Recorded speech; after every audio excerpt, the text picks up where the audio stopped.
All right, friends, I've used this incubator 5 times now, and I'm ready to give my full review.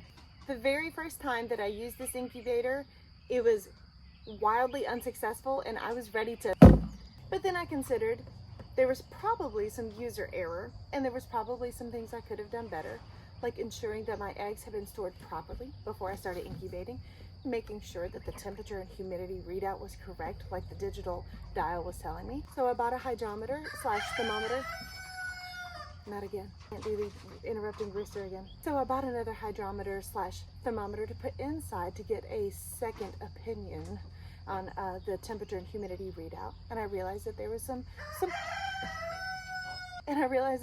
pockets that maybe were not as warm or not as humid as they should be. So I tried again, and that hatch was a little bit more successful because you can manually change the temperature if the readout isn't correct. But that hatch, a lot of the chicks had leg deformities, and I was like, what the heck? So I went on a research dive and found out that if the turntable isn't working correctly, that if they're not rotated properly during incubation, that their legs are born quite weak. So I was like, oh my gosh. So I hatched another batch just to make sure it wasn't genetic coming from my flock. I bought hatching eggs, no genetic commonalities with my flock at all. They also had leg problems. So then I thought, I wonder if I manually turn these eggs every day, will I have a good hatch? So I put 40 something eggs in here again, hatched them, turned them every day, messed with the temperature and the humidity every single day. And they were a great hatch. It was a wonderful hatch. I was able to sell quite a lot of those babies. Let's talk about the pros and cons of this ginormous styrofoam encased incubator. So behind me here are the little chicks that just hatched in the last batch. There's only a few left. We have sold and given some away. We started with 40. By the time we candled eggs and removed the ones that we knew weren't viable, it was like 30 something. And anyway, it was a pretty good hatch.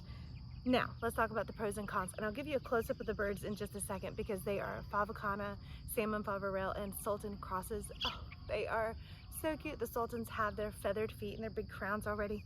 Anyhow, okay, let's first talk about the pros. I try to be a positive person, so there are quite a bit of pros to this machine, and I think those in the long run are the reason that I will keep using this incubator. It does hold a lot of eggs, and so although my Cavonix is wonderful and reliable and has hatched beautifully every single time, reliably, it only holds 12, and as a budding hatchery, I really want to hatch more in a greater number without having Cavonix machines fill up my countertops. That may end up happening anyway. We shall see. We will keep the experiment going. So, first pro, it holds a lot of eggs. The second pro is that this machine is actually so large. It has such a large capability because it has quite a bit of height to it that you can hatch other kinds of eggs. I can never put an ostrich or an emu egg into my Cavonix incubator. Not that that's on the horizon, but I want my options to stay open, okay? So technically you could remove this turntable and put any kind of egg in here. The space is quite freeing. Speaking of the turntable, it does have an automatic turntable. This has an asterisk on it because this also goes in the con list. I do not think that this does a proper job of rotating eggs. In my Cavonix, the eggs will roll on their side into a circle, so they rotate multiple times a day. This one tilts. What is it, Andy? The tilting motion, oh, I see. Hi, Molly. Hi, precious. Did you go into the creek? You did? Andy wants to play with you. I think you need to take a break. She's gonna trip over that tongue one day. I don't think that this rotates properly. I've had way too many hatches with very poor leg development. So big con, and I did end up turning these eggs by myself manually. None of these chickens had leg deformities or splayed legs. So let's move on and we'll talk about a few of the things that will cause me to caution people about using this machine. It did end up working pretty reliably once I started to babysit it. I am a mom that is able to stay home full time. We run programs here at our farm, so I'm here all the time. We do homeschool our kids. This is our last year of homeschool. They're going to a charter school in the fall. So I will still be here though. And a lot of people that are raising chickens actually don't have that privilege of being home all the time. So if that is you, I don't recommend this machine for you. And the reason is because of two things basically. The temperature and the humidity vary greatly from corner to corner in this machine. I bought a hydrometer thermometer and I would move it around and give it a couple of hours, and I noticed that there were cold pockets and pockets that weren't quite humid enough. So I kind of had to babysit these eggs.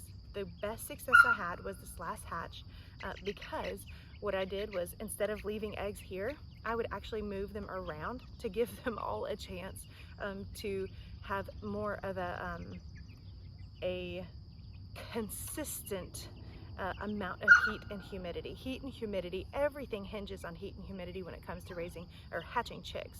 And that's time consuming. You have this turntable here to prevent you from having to turn it yourself. And you would hope that with the mechanics involved that you have the heat and humidity taken care of and it's under control.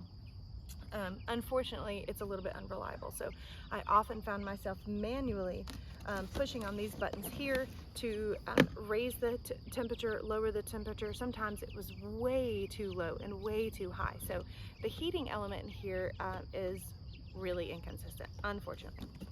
But if you can stay home and you can babysit it and raise it and lower it as it needs to be, it worked well for me. I had a great hatch. But some people don't want to fiddle with it. The other con I would say is that with anything styrofoam, it's really hard to clean. This gives me the ick. I have not cleaned this since they were born. They're like 5 weeks old now. My bad, but priorities, I'm not hatching right now. Styrofoam is just hard to clean. It is just very porous, and I like to use rubbing alcohol in my carbonics to get it nice and clean because it evaporates later. It doesn't leave any residue, and I know that it's not going to like absorb so deeply into the plastic like a really strong abrasive chemical would. So I have struggled each and every time after the hatch to get this clean. So that bothers me a bit, but I think one of the reasons that this is styrofoam is because whoever designed this was trying to make this affordable for the average person. And it was for what we want to do and for where we are right now with our finances and this experiment of becoming a little hatchery. It works for us. So I'm going to have to deal with the problem of trying to clean it. The other thing is I found it very hard to adjust the humidity. You have to use like a turkey baster within this right here. And I just found myself spilling water all the time. So I kind of had to adjust some things and put towels under it because I'm a little bit of a clumsy person. You've been on this channel, you've seen that. And so I ended up cleaning up messes a lot, but that's okay. So all in all, with those pros and cons, I will tell you this, if you can stay home and you can babysit this machine, I think it would work well for you. So always add an extra hydrometer thermometer to your machine so that you really know if this readout is accurate. Let me introduce you to the baby chicks. It is their first time outside today, and so I think they are quite stressed. I'm trying to reduce their stress by making sure that my most playful dog, she truly is playful. She wants to hold each chick in her mouth and cuddle it. She did that when our kittens were born. She stole them from mama and tried to nurse them because she had recently lost a litter of pups. It was a whole thing. So she is so doting that it's absolutely terrifying for baby chicks. So she's up on the porch. That's why she's barking. But let me give you an introduction to these sweet babies. As you can see, we have a sultan who's getting her feathers on her feet and her crown. And the rest of these are salmon faverels. Some have been crossed with an Americana, and that makes them favacanas.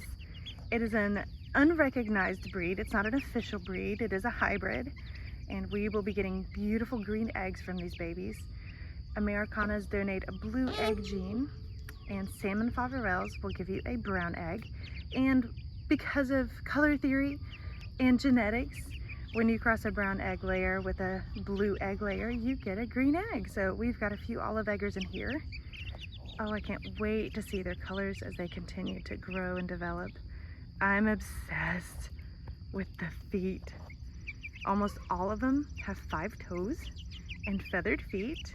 The 5 toes come from the salmon faverel, and they also come from the sultan. Look at this one. Look at the feet. She fancy. This is their first experience on grass.